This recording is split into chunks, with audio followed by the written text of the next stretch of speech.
We're going to Cal. We're going out west, one of the new ACC teams. Yuck. Will, this is one that, this is one that you got to kind of watch up close and personal a little bit last year. It was shocking. Some of the stats I saw on Cal last year. So you said it earlier. We were talking that Auburn Cal game last year must have just been a stinker for both teams because it was ugly.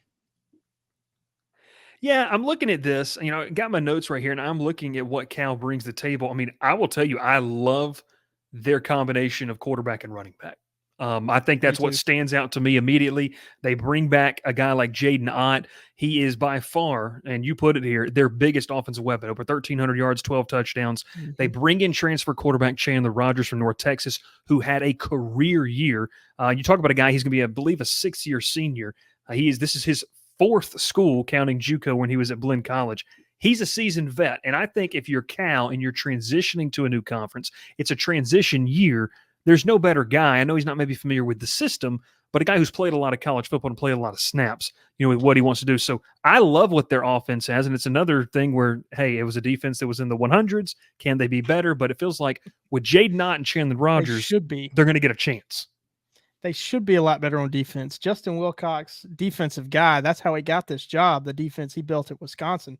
But their defense was really bad, 114th in total defense last year. In Pac-12 you had a couple good offenses. USC was a good offense, who they almost beat, by the way. You had Oregon out there, but there's not a good enough conference where you're sitting 114th in a major conference like that. Cal added 21 players in the portal this cycle, 15th portal class. Big additions coming in on defense. Josiah Wagner from Oklahoma, Ryan Yates, a guy you saw a lot of at LSU. Yeah. Seringue Tunkara. Nice job. I butchered that name. Edge rusher from Missouri. Those three guys right there should really improve that defense, improve that pass rush.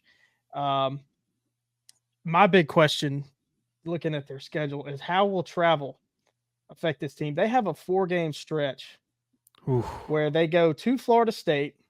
They're off. They get a bye week. They get a bye. They host Miami, and then they go back cross country to Pitt, and then come home to NC State. That's regardless of travel. That's probably the toughest 4-game stretch on their schedule. And oh, by the way, 2 weeks before that, they got to come play Auburn. So they're going to be traversing back and forth for 6-7 consecutive weeks. How does that affect them, especially in the middle of the season like this? So that 4-game swing is going to mean a lot. So I'm tagging their ceiling at 7-5 and the floor of 3-9.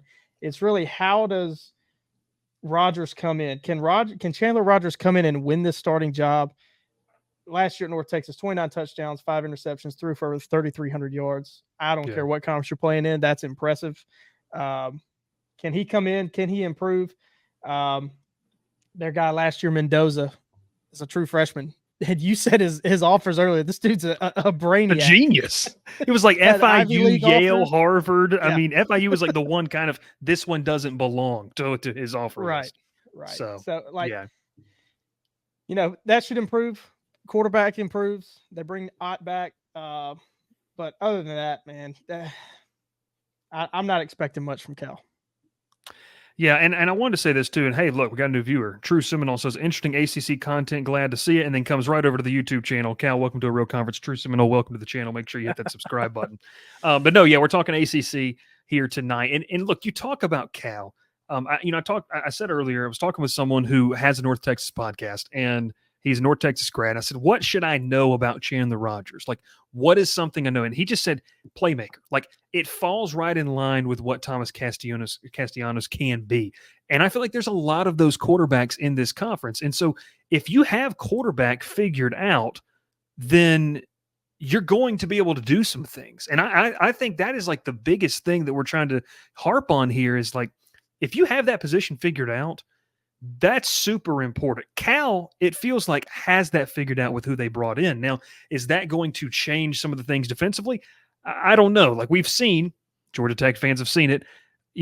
They have seen what it looks like when you don't have the defensive side of the football. It limits to what you can do during the season. And I think that's why we have this ceiling and floor so low. So I'll go ahead and kind of spoil it. And I think we're sitting on the same page here.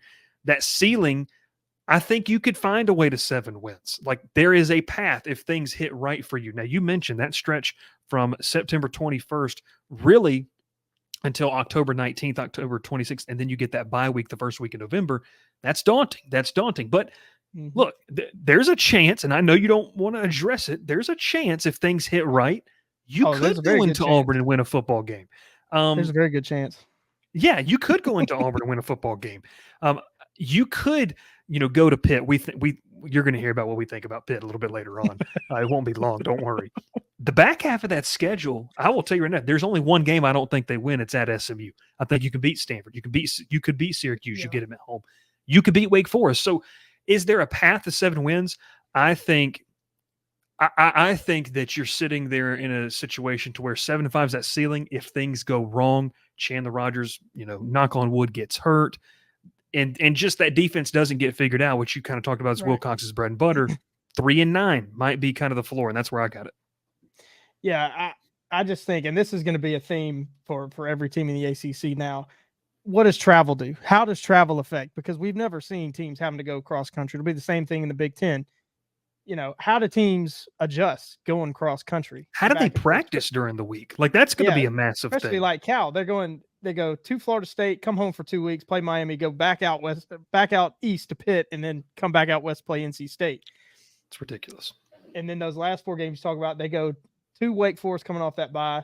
They go back home, play Syracuse and Stanford, and then go to SMU.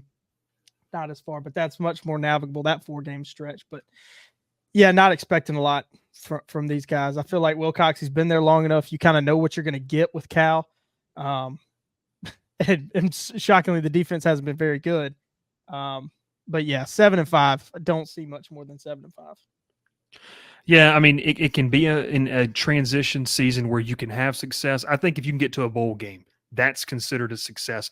Over under 6.5, to me, that's a little high. That's just a little high, and you can kind of see where we sit that. And we'll have as the summer rolls along, we'll really dive into these over under totals